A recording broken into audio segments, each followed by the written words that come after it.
Beralih ke informasi selanjutnya, pemirsa, tim gabungan Polres Empat Lawang dan Polsek Pendopo, Sumatera Selatan menangkap 1 dari 3 tersangka pelaku pencurian kendaraan bermotor di sebuah toko retail yang sempat viral di media sosial karena aksinya terekam CCTV. Rekaman CCTV ini memperlihatkan detik-detik saat 3 pelaku berboncengan sepeda motor melakukan aksi pencurian sepeda motor yang terparkir di sebuah toko retail di Kecamatan Pendopo, Empat Lawang, November 2022 lalu. Dalam hitungan detik, para pelaku berhasil merusak kunci kontak dan membawa kabur sepeda motor milik Ramadan, karyawan toko retail. Berbekal rekaman kamera CCTV ini, 1 dari 3 pelaku atas nama Apri Sukani, 18 tahun, warga desa Muara Karang, Kecamatan Pendopo, diringkus Satreskrim Polsek Empat Lawang.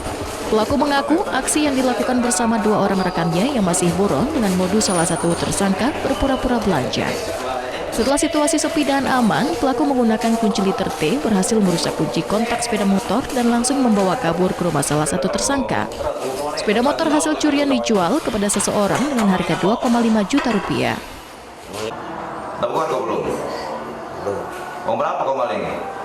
3. Motor apa yang kamu ini paling ini? Mixer. Bisa kan? Dijual berapa itu? 7,5. Siapa yang jual? Kasat Reskrim Polres Empat Lawang, AKP M. Tohirin menyatakan pelaku diamankan saat berada di sebuah pondok kebun miliknya. Curanmor di Pendopo di depan Indomaret yang sempat viral terekam CCTV.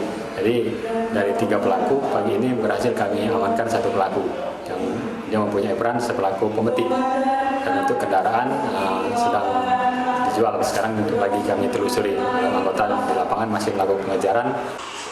Pelaku dikenakan pasal 365 KUHP dan terancam hukuman 7 tahun penjara. Sementara 2 rekan pelaku yang masih buron masih dalam pengejaran polisi. Dari Empat Lawang, Amri Wijaya, iNews melaporkan.